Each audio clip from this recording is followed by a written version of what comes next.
This video will be about Mobymax. The website for Mobymax is just mobymax.com. Here you can find out more information about Mobymax. They have a video on it as well. It is free to sign up, although they do have a membership that is $99 a year, and it just gives you access to more features. So I'm first going to sign in as a teacher. As you can see here, if I wanted to sign in as a parent, teacher, school administrator, district administrator, it's the same page. Oops.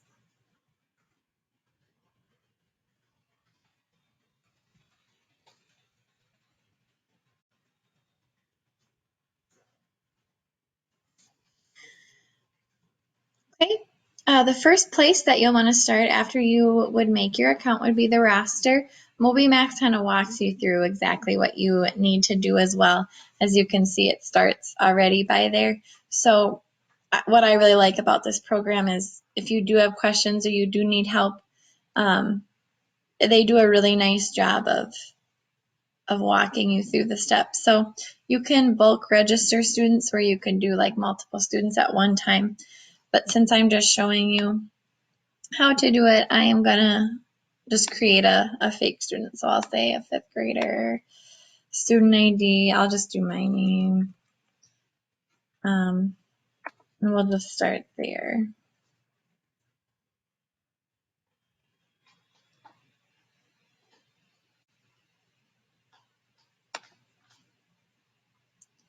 Okay, so I created a username, a password, just the same thing, and what my ID is for that student. Now I'm going to click the home page. The home page will always bring you back to this.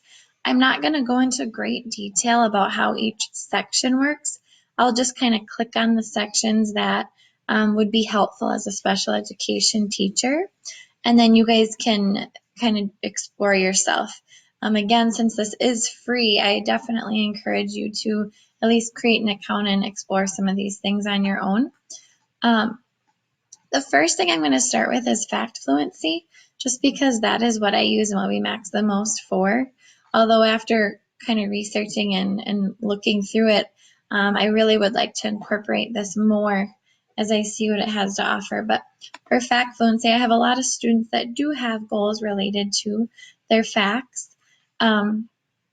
And it looks like I already created a fake student for me on there. So you can see I have multiplication and division, and it gives me the percentage I'm at.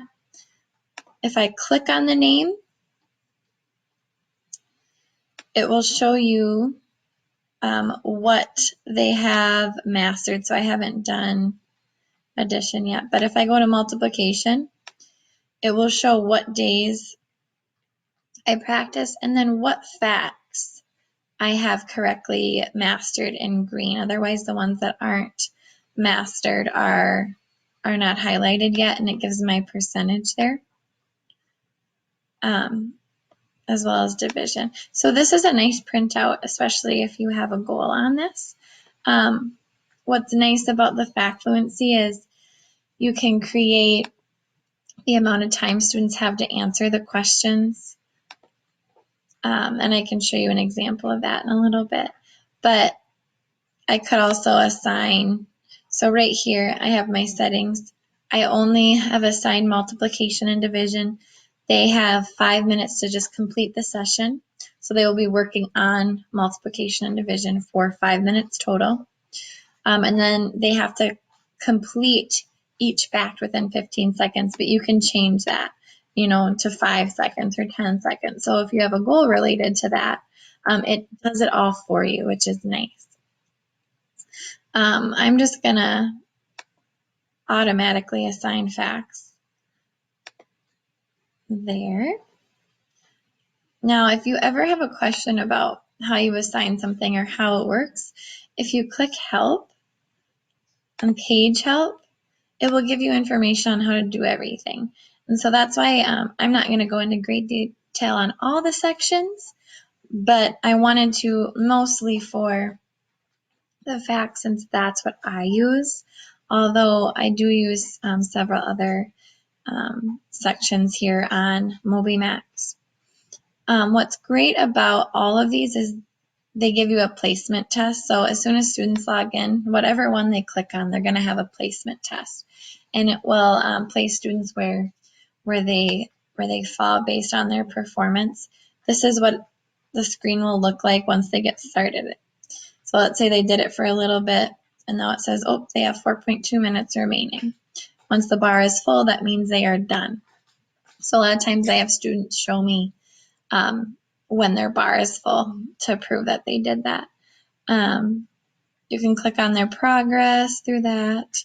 But again, the help section, if you look at the page help, it'll give you an overview of this, and this is just one section. So now I'm going to go to the home.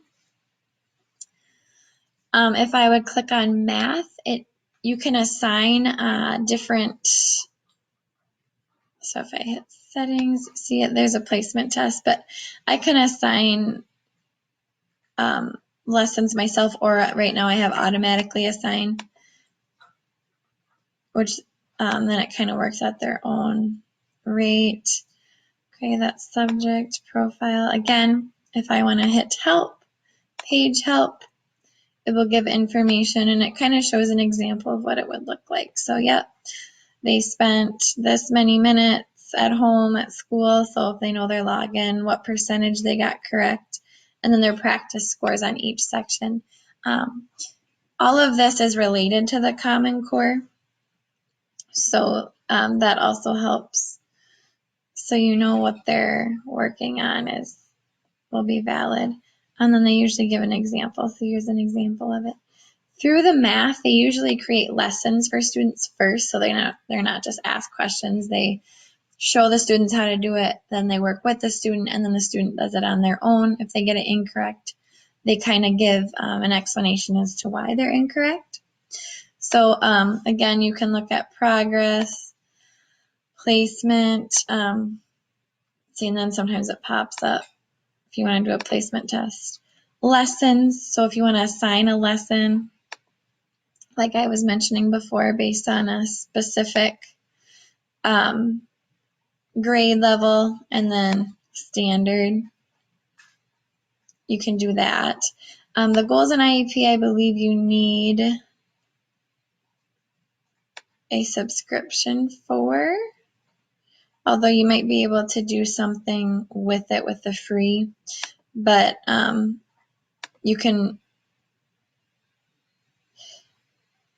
also set up like the goals, and it will give you progress based on that. And we have used that, just probably not as much as we should at our school. So that would be another one. Numbers would be another one. If you have a student receiving math services, again, the page help will show you what modules they have for number sense and what lessons they have. I'm not going to go into great detail on that because you can check that out. Just kind of showing you where to look if you're interested. For those lower level students, you can have them work on the alphabet, and it will show you like how many letters they have mastered. And again, page help will kind of give you all of that. So the letters practiced, how long they spent at home, school, and then vocabulary would also be one that I would suggest if you have a student with a goal related to vocabulary. Early reading trio, that would be the lower level reading. Otherwise, anything related to reading, I would recommend. Writing, would be for the older students. And then test prep is something that I haven't used a whole lot, but I really think it would be great because it's related to Common Core, like I said. So if you click page help, it kind of gives an explanation as to why this would be helpful. If the student has a question incorrect, then there's a teach me lesson for that skill. So, it's kind of a nice way to progress monitor too after they've gone through a couple levels. But then you can choose what area that they're practicing their test prep. And that's very helpful as well. One thing I noticed too after kind of looking through it is worksheets that are available, and you can do it, any subject, any grade level. I'm just going to stay in math, grade 4, and then I could just click on the lessons, or if you want to do it by standard, you can also do it that way as well. And those are just worksheets that you can print off. So maybe you don't necessarily want students on Mobymax themselves because you don't have enough computers or whatever. You could always print out a worksheet as well. They do have a student response system where you can click on a specific subject area, and then you can name it, and then it's basically like an interactive lesson that you do with the whole class. And if I click help, it kind of shows you what it looks like. But you can see that they have all the students live. It will show you that. And then after they click on each question, it'll show you, oh, this many students got it correct, this many got incorrect, and this many did not answer. And then helpful if you aren't going to discuss each question immediately after, students can see the feedback if you have that turned on. So these are just some of the things that Mobymax has to offer. Again, I would definitely encourage you to just create a free account and just explore it yourself. I don't use or utilize all that Mobymax has to offer currently, but really would like to look into this more, as the fact fluency, all the progress monitoring is done right there. You print out the page and there you have it. You can assign, as you could see, different standards based on math, numbers. Can do the same thing here with reading and writing. So if you have any questions, feel free to contact me and I can help you out. Otherwise, really just exploring it and reading up about it on their website is also a great way of learning, and that's often how I learn how to use applications. Thanks.